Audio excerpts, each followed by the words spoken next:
Hi, welcome back to Ranj's cafe. ഇന്ന് നമ്മൾ ഒരു ഇഫ്താർ സ്നാക്കാണ് ഉണ്ടാക്കാൻ പോകുന്നത്. ഉന്നക്കായ വളരെ സിമ്പിളായിട്ട് ഉണ്ടാക്കാൻ പറ്റുന്നതാണ്.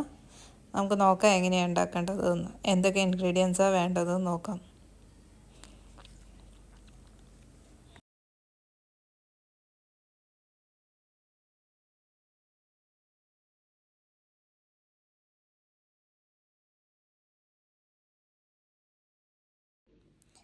ഞാനിവിടെ 3 നേന്ത്രപ്പഴം എടുത്തേക്കുന്നത്. ഒരു ഇളം പഴുപ്പുള്ളത് എടുക്കുന്നത്, അധികം പഴുപ്പുള്ളത് പാടില്ല. പിന്നെ 3 ടേബിൾ സ്പൂൺ നെയ്യ്, പിന്നെ കുറച്ച് തേങ്ങ, കാഷ്യൂ, റീസിൻസ്, പിന്നെ കുറച്ച് പഞ്ചസാര. ഇത്രയും സാധനങ്ങളാണ് നമുക്ക് വേണ്ടത്. ആദ്യമായിട്ട് നമ്മൾ പഴം തൊലിയോടുകൂടി മുറിച്ച് കഷ്ണങ്ങളാക്കിയിട്ട് വയ്ക്കുക. എന്നിട്ട് ഇത് നമ്മൾ ഇഡ്ഡലി തട്ടിൽ സ്റ്റീം ചെയ്തെടുക്കും. ഒരു 10-15 മിനിറ്റ് സ്റ്റീം ചെയ്താൽ മതി.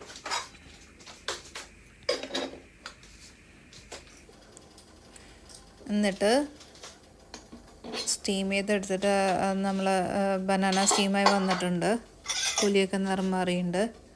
ഇനി അത് എടുത്ത് മാറ്റി വയ്ക്കുക.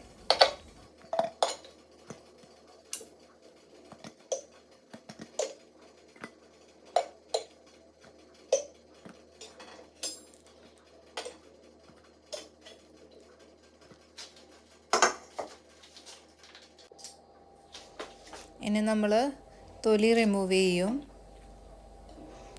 എല്ലാത്തിൻ്റെയും തൊലി റിമൂവ് ചെയ്തിട്ട് വെക്കും.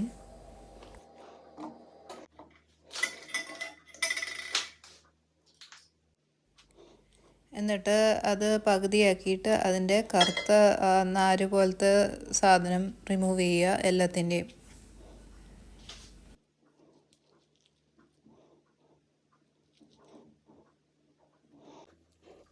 എന്നിട്ട് നല്ലോണം സ്മാഷ് ചെയ്തിട്ട് എടുക്കുക.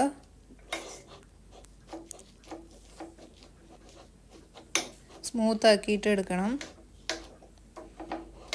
ഒന്ന് ഉടച്ചിട്ട് കൈ കൊണ്ട് കുഴച്ചെടുത്താൽ മതി.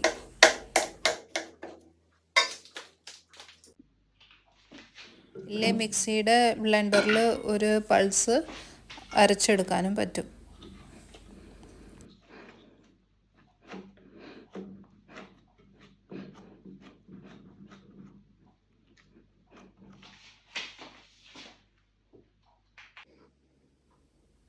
കുറച്ച് നെയ്യ് അതിലേക്ക് ഒഴിക്കുക. എന്നിട്ട് നന്നായിട്ട് കുഴച്ച് അത് സ്മൂത്ത് പേസ്റ്റ് ആക്കിയിട്ട് എടുക്കുക.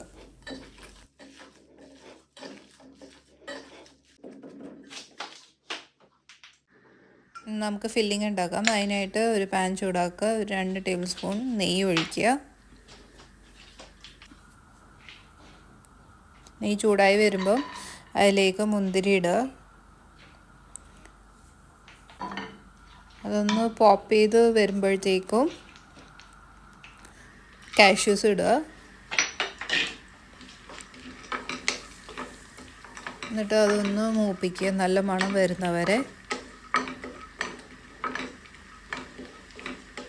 ബ്രൗൺ ആവണമെന്നില്ല, ഒരു ഇളം ലൈറ്റ് ബ്രൗൺ കളറ് മാത്രം വന്നാൽ മതി. എന്നിട്ട് നമ്മൾ ഗ്രേറ്റഡ് കോക്കനട്ട് ആഡ് ചെയ്യും. ഇത്ര അധികം വേണമെന്നില്ല, കുറച്ച് മതി. 3 പഴത്തിന് 1 കപ്പ് മാത്രം മതി. പിന്നെ കുറച്ച് പഞ്ചസാര ആഡ് ചെയ്യുക. എന്നിട്ട് നന്നായിട്ട് മൂപ്പിച്ചെടുക്കുക. അപ്പോൾ നമ്മുടെ ഫില്ലിങ് റെഡിയായി. ഇനി നമുക്ക് ഉന്നക്കായ ഉണ്ടാക്കാൻ തുടങ്ങാം. കയ്യിൽ നെയ്യ് ആദ്യം പുരട്ടുക. എന്നിട്ട് പഴത്തിൻ്റെ കുഴച്ച് വെച്ചേക്കുന്നത് അത് ഓരോ ഉരുളായിട്ട് എടുക്കുക.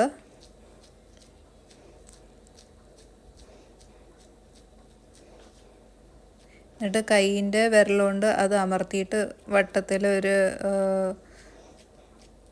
ഇതാക്കിയിട്ട് എടുക്കുക, ഡിസ്ക് ഷേപ്പിൽ ആക്കിയിട്ട് എടുക്കുക. എന്നിട്ട് ഒരു 1/2 സ്പൂൺ ഫില്ലിങ് അതിലേക്ക് വെക്കുക. എന്നിട്ട് അതിൻ്റെ എഡ്ജസ് നന്നായിട്ട് ഒട്ടിച്ച് വയ്ക്കുക. എന്നിട്ട് ഒന്ന് ഇതാക്കിയിട്ട് പരത്തിയിട്ട് എടുക്കുക. കൈയിൻ്റെ ഇതുകൊണ്ട് ഫില്ലിങ് പുറത്ത് കാണാൻ പാടില്ല. നമ്മളുടെ ഇത് പൊരിക്കാനുള്ള ഉന്നക്കായ റെഡി ആയിട്ടിരിക്കുകയാണ്. അങ്ങനെ ഓരോന്ന് ആയിട്ട് ചെയ്ത് വയ്ക്കുക. ഇനി നമുക്കിത് പൊരിച്ചെടുക്കാം. അതിനായിട്ട് ഞാൻ അത്ര ഡീപ്പ് ഫ്രൈ ചെയ്യുന്നില്ല. ഞാൻ കുറച്ച് വെളിച്ചെണ്ണയിലാണ് പൊരിച്ചെടുക്കുന്നത്. ഒരു ചീനച്ചട്ടി എടുക്കുക, എണ്ണ ചൂടാക്കുക, അതിലേക്ക് ഉന്നക്കായ ഇടുക. ബ്രൗൺ ആകുന്നവരെ ഓരോ സൈഡ് ആക്കിയിട്ട് എടുക്കുക. അപ്പം നമ്മുടെ ഉന്നക്കായ റെഡിയായി.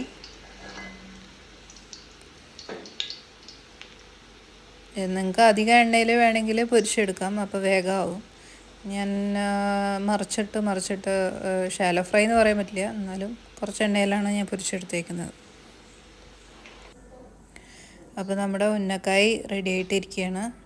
എല്ലാവരും ട്രൈ ചെയ്ത് നോക്കുക. Please share, subscribe and like. Thank you.